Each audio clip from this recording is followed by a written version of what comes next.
can support themselves, but you see, they also rely on the government, as mostly it's the government that give them the finances. Most Kenyans, maybe they don't have the finance to help these kids.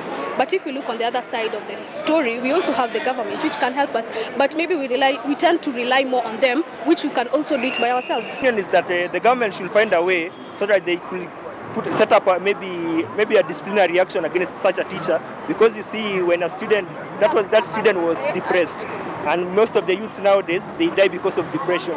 So according to me, I think the government should try to find a way to introduce maybe set up centers where these people can go and get psychological maybe solutions from the counselor, professional counselors and people sort. Si kila mtu ana afford, like those poor girls, children wenye wamekaa tuseme side za Turkana, unaona hawezi afford, so lazima waweze kuwaprovide ndio wapate. My take is the teacher could have handled the situation better, because bearing in mind that this is just a 14-year-old girl who is still shy and is not maybe well conversant with the idea of monthly periods and so the teacher ought to have dealt differently with the situation, because it is nature, it is natural, it does happen, and for our children, our girls who are still young, should be introduced and mentored. Apart from that, even the parents themselves are supposed to be talking to their children about these issues, because there are things that affect them on daily lives.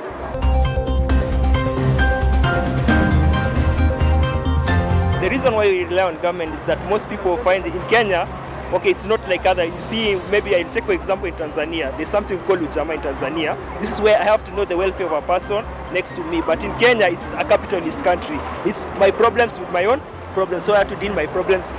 So the only person I can run to in case I have a problem is the government. That's why you see, niko na hiyo notion ya kusema serikali saidia kwa kila kitu. Unanipata sasa?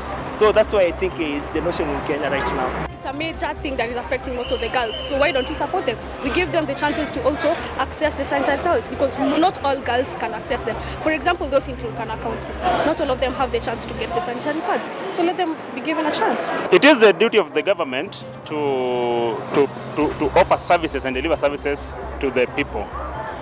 It is also our responsibility as Kenyans, because as I said earlier, the parents were supposed to be handling that before it reaches there, because during the adolescent stage, all of us, the parents, have gone through the stage, and we are well aware of what is happening. So suppose the parents of that girl could have told her of the happenings, then that could have not been an issue. So I urge, even as we expect the government to support us in one way or the other, I also urge the parents that we take responsibility, and not even the parents themselves, the teachers and everybody. We should be taking responsibility, because at the end of the day, this is a life that is lost, a tender life.